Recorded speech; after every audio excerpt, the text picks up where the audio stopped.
Good morning students. ये video मैं 12 waste Bengal के स्टूडेंट्स के लिए बना रहा हूँ। कोर्स में स्पेशलाइजेशन करना चाहते हैं, उसके बारे में डिटेल डिस्कशन हम लोग यहाँ करने वाले हैं। About the top companies, top salaries क्या हो सकती है उसके बारे में डिस्कस करेंगे। हम डिस्कस करेंगे about the top best colleges जो आपके लिए हो सकती है। हम डिस्कस करने वाले हैं अबाउट दी मोर एजुकेशन। हमारी क्लासेस चलती है मोर एजुकेशन नाम से, उसके बारे में हम लोग डिस्कस करने वाले हैं। तो चैनल को सब्सक्राइब कीजिए, वीडियो को लाइक कीजिए to never miss any update from अस।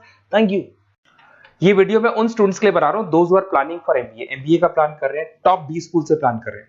उसके लिए एक एग्जाम लगता है कॉमन एडमिशन टेस्ट। इसके ऊपर बहुत डिटेल में डिस्कस करेंगे। आईएम्स तक कैसे पहुंचना है उसको अपन डिस्कस करेंगे।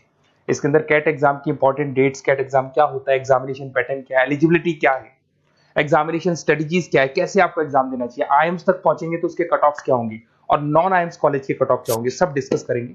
न्यूज़पेपर में आया था 42% कम 2027 तक मशीनें करेंगी। तो आर्टिफिशियल इंटेलिजेंस और मशीन लर्निंग की बहुत जबरदस्त डिमांड आने वाली है। तो आप लोग एमबीए में जो स्पेशलाइजेशन चूज करेंगे, वर्ल्ड इकोनॉमिक फोरम भी ये बात बोल रहा है कि इसमें फास्टेस्ट ग्रोइंग जॉब जिसमें आपको big data specialist, fintech engineer, AIML, software developer 2025 से लेकर 30 के बीच में इनकी डिमांड आएगी। तो आप एमबीए में जो स्पेशलाइजेशन चूज करें उसमें ये वाले स्पेशलाइजेशन रखना, फिनटेक वाला, बिग डेटा वाला, इसकी जबरदस्त डिमांड आने वाली है। बहुत सारी जॉब्स है जो जाने वाली है, जैसे 2025 से 30 के बीच में आपका पोस्ट ऑफिस क्लर्क है, बैंक टेलर है, data entry, cashier, ticket checker. अगर आप कैशियर की बात करें, जरूरत ही नहीं है बैंक में, आप विड्रॉल भी मशीन से कर रहे हो, डिपॉजिट भी मशीन में करवा रहे हो, पासबुक अपडेट मशीन से हो रही है, तो यहाँ पे मशीनें काम कर रही है। तो बहुत सारी जॉब्स आने वाली है और जाने वाली है। तो आप स्पेशलाइजेशन वो चूज करना जिसकी मार्केट में जबरदस्त डिमांड है। बेसिकली मेरा क्लासेस चलता है, मैं एमबीए को पढ़ा रहा हूँ 2006 से। 17-18 साल का एक्सपीरियंस है, बहुत सारे बच्चे निकाल चुका हूँ मेरे पास। अब देखो आपको क्लासेस दिखाई दे रही होंगी। उसके अलावा सबसे इंपॉर्टेंट चीज आईएम अहमदाबाद। मैं हर साल बच्चों को आईएम अहमदाबाद लेके जाता हूँ। 50-60 स्टूडेंट्स जाते हैं, साथ में मेरे लेक्चर्स भी होते हैं वहाँ पे। तो आप लोग, IIM Ahmedabad is a dream college of MBA. अगर मैं एमबीए की बात करूँ तो एमबीए का जो ड्रीम कॉलेज है वो आईएम अहमदाबाद है। तो आप ये मान के चलो, इस कॉलेज के लिए बच्चा पढ़ता है और कैट का एग्जाम देता है। अगर यहाँ से बच्चा निकलता है तो बहुत बड़ा पैकेज लेके निकलेगा। देखो हर साल मैं बच्चों को लेके जाता हूँ, दिख रहा होगा आपको। उसके अलावा मैं मुंबई में पढ़ा रहा हूँ, जयपुर में मैं पढ़ा रहा हूँ। अच्छा, अलग अलग कॉलेजेस में एज अ गेस्ट में वर्क कर रहा हूँ। अच्छा, 2008 से मैं बुक्स भी लिख रहा हूँ। तो 2006 में पढ़ाना शुरू किया था, 18 साल हो गए और 16 साल से मैं बुक लिख रहा हूँ। 2008-10 में बहुत सारी बुक्स लिखी है। मेरे वीडियोस भी हैं, आपको यूट्यूब पे वीडियोस मिल जाएंगे। मैं सैंपल्स आपको शेयर करूंगा जो जिसका रिक्वायरमेंट होगा। अगर आपको बेस्ट कॉलेज का रिक्वायरमेंट हो, बेस्ट कॉलेज का रिक्वायरमेंट हो, या फिर कैट के लिए कैसे स्टडीज करनी है उसका रिक्वायरमेंट है कि कौन कौन से कोर्सेज हैं कैट में, कहाँ पे आपको एडमिशन लेना चाहिए और किस तरीके से स्टडीज करनी है, कट ऑफ क्या जाएगा, तो उसके ऊपर आप डिस्कस कर सकते हो। मेरा नंबर है, इस पर कॉल कर सकते हो। बाकी मैं अगर क्लास में रहता हूँ तो आप मेरे को व्हाट्सअप कर सकते हो अपना name, number, city, state, course और कहाँ से आपको अपना एमबीए करना है और किस तरीके से कैट का प्रिपरेशन करना है। अब अपन आते हैं एक एक करके कैट के स्पेशलाइजेशन पे। What about CAT? देखो, कैट का जो एग्जाम है वो आईएम्स लेता है, इंडियन इंस्टीट्यूट ऑफ मैनेजमेंट। इसमें एमबीए पीजीडीएम करवाता है। मोड आपका जो है ऑनलाइन बेस होता है, कंप्यूटर बेस्ड मोड होगा आपका। ड्यूरेशन 2 घंटे का आपका पेपर होगा। इसमें आपको verbal ability, reading comprehensive, data interpretation, logical reasoning and quant मिलेगा। तो 3 सेक्शन में डिवाइडेड है पेपर। आपको हर सेक्शन में 40 मिनट्स मिलती है। 2 घंटे का आपका पेपर है, तो उसको कंप्लीट करना है। तो इसमें पढ़ना कैसे है, उसकी स्ट्रेटजीज क्या है, इसको अपन आगे डिस्कस करेंगे। देखो आपको इंपॉर्टेंट डेट्स दिखाई देंगी। नोटिफिकेशन इसका जुलाई 25 तक आ जाता है।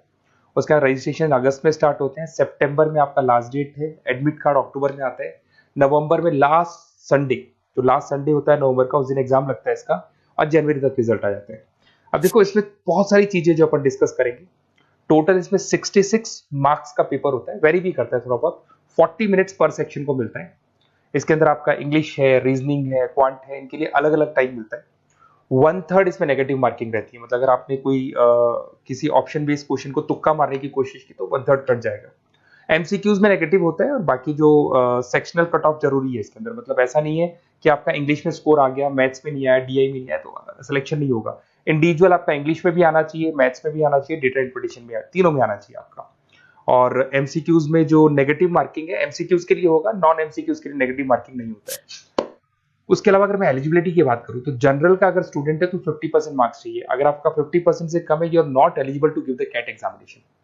अगर एससी, ओबीसी, रिजर्व कैटेगरी से है तो 45% आपको चाहिए।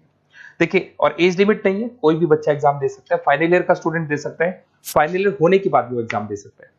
अगर मैं स्ट्रेटजीज की बात करूं, देखो बार बार मैं एक चीज बता रहा हूं, जब भी आप पेपर को अटेम्प्ट करते हैं, इसमें टाइम कम होता है, क्वेश्चन ज्यादा होते हैं। तो यहां पर आपको रिजेक्शन आना चाहिए, सिलेक्शन नहीं करना है, रिजेक्शन करना है।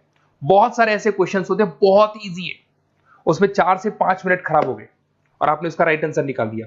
अरे भाई वो 5 मिनट में 5 क्वेश्चंस करने थे आपको, उस क्वेश्चन में फंस के आपने 5 मिनट खराब कर दिए। तो जो क्वेश्चन इजी है और आपको लग रहा है सॉल्व हो जाएगा बट टाइम लेगा, आप उसको छोड़ दो, रिजेक्ट कर दो।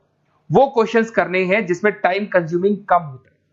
आप अगर टाइम को एकदम से वेस्ट कर देंगे ना तो बाद में रियलाइज होगा टाइम चला गया, क्योंकि मैनेजमेंट एप्टीट्यूड टेस्ट है, जैसे गवर्नमेंट एग्जाम के टेस्ट होते हैं। तो यहां पर क्या टाइम सबसे बड़ा इंपॉर्टेंट फैक्टर होता है आपका।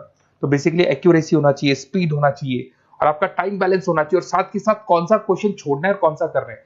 बहुत सारे क्वेश्चन होते हैं जिसमें लालच देता है करो करो करो, बाद में पता लगता है फंस गया उस क्वेश्चन के अंदर और फंसने का टाइम चला गया। तो टाइम नहीं जाना है इसके अंदर। उसके अलावा देखो, अगर मैं आईएम्स की बात करता हूँ, आईएम्स में 99% है, आईएम अहमदाबाद इज 99% आपको चाहिए। उसके बाद में अगर मैं बात कर दूं, बेंगलोर 99, कोलकाता 99, लखनऊ में 97 टू 98 चाहिए, इंदौर कोझीकोड में 95 टू 97। तो परसेंटाइल तो मान के चलो, अगर आपको टॉप कॉलेज चाहिए ना तो 99 प्लस परसेंटाइल चाहिए आपको, ठीक है। उसके अलावा अगर अपन देखते हैं एफएमएस दिल्ली, नॉन एक्सेप्टेबल जो कैट का एग्जाम तो लेते हैं बट नॉन आईएम्स है, वो भी 99 मांगता है। एसपी जैन भी 85 टू 95 मांगेगा। एमडीआई गुड़गांव 95 परसेंटाइल मांगता है। आईएनटी गाजियाबाद 85 टू 90 मांग रहे हैं।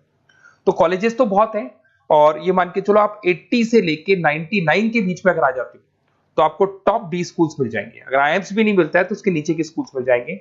बाकी अगर इसको डिटेल में आपको डिस्कस करना है तो मेरा नंबर है, आप कॉल कर सकते हैं। अच्छा, उसके अलावा मेरा नंबर आपको दे दिया मैंने, अगर मैं कल क्लास में हूं या कॉलेज में और फोन नहीं उठाता तो व्हाट्सएप कर देना, अपन डिटेल में डिस्कस करेंगे सारी चीजें, और कहां से आपको कैट करना चाहिए, कौन सा इंस्टीट्यूट बेस्ट रहेगा वो भी मैं आपसे डिस्कस करूंगा, कौन से कॉलेज में आपका एडमिशन लेना चाहिए वो भी डिस्कस करेंगे, किस तरीके से आपको पढ़ाई करनी है, नोट्स कैसे मिलेंगे, वीडियोस कैसे मिलेंगे, सब डिस्कस करेंगे।